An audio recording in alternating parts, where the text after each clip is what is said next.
avancé. Patrick Hetzel a repris son souffle.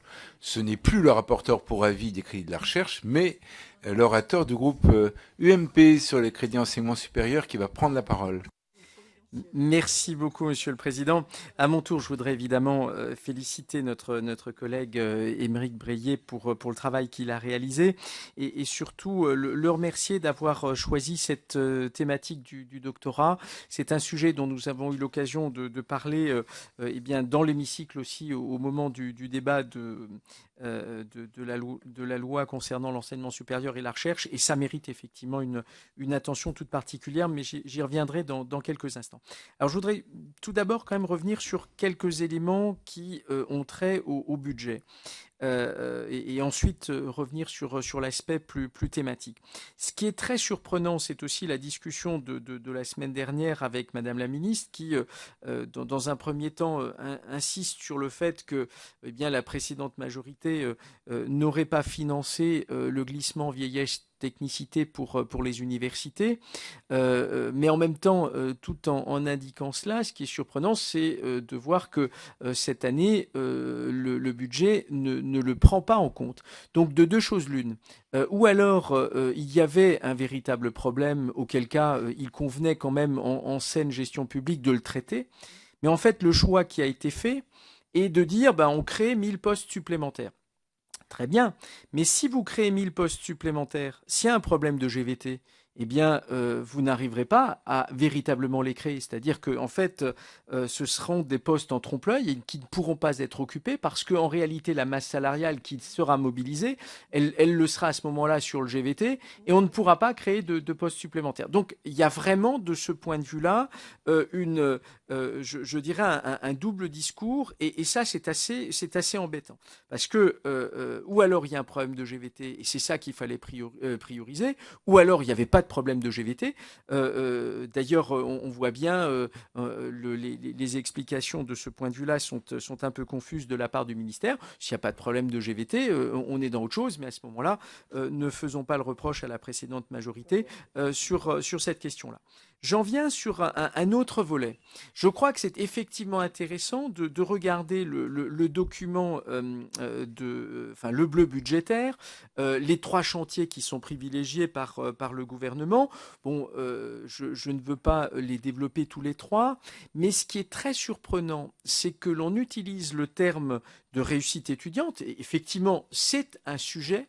Mais encore une fois, je voudrais vous sensibiliser à une chose qui a toujours été un peu la ligne de conduite de l'UMP sur ces questions-là.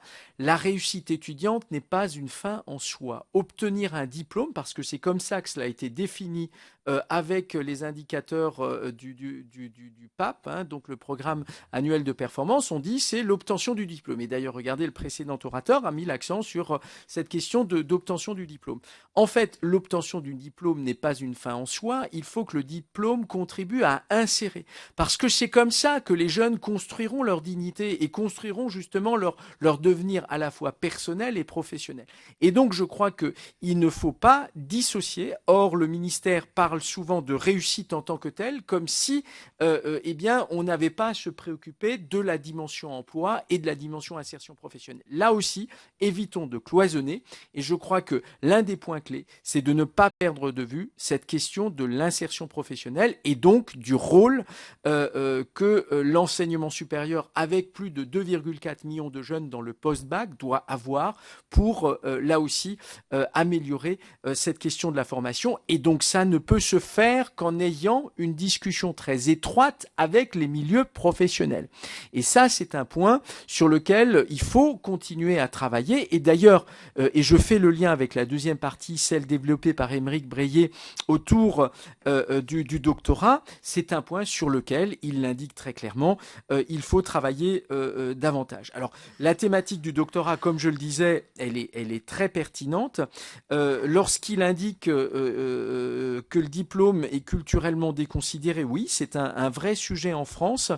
Et je crois qu'il faut qu'on continue évidemment à aller dans ce sens et les indications, les propositions qui sont faites sont intéressantes. Je ferai simplement une petite remarque, mais qui doit être perçue, là aussi, doit être mise dans son contexte.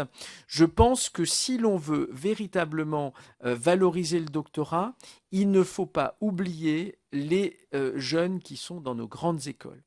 Et d'ailleurs, le précédent gouvernement, sans être dans une optique nostalgique, vous regarderez les contrats qui ont été établis avec les établissements d'enseignement supérieur que sont les grandes écoles. Il leur a été systématiquement fixé des objectifs de progression du nombre d'élèves ingénieurs qui obtiendraient aussi le doctorat. Et je crois que ça aussi, c'est un point clé. On voit bien que nous avons une certaine manière de former nos élites en France.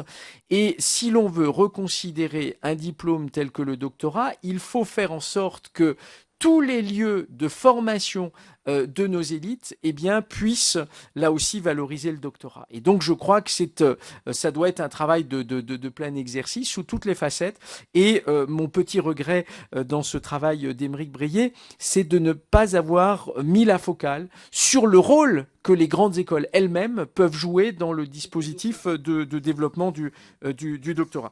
Voilà ce que je souhaitais dire sur ce travail et sur l'analyse qui nous est proposée. Mais je crois qu'effectivement, dans une optique de développement aussi de la compétitivité, j'en reviens à ce thème, eh bien, le doctorat a un rôle essentiel à jouer parce que les docteurs sont fondamentalement des gens qui ont la possibilité de faire le lien entre la recherche et l'innovation. Et donc, notamment, les docteurs ingénieurs peuvent à cet égard jouer un rôle non négligeable. Ne le perdons pas de vue. Merci beaucoup.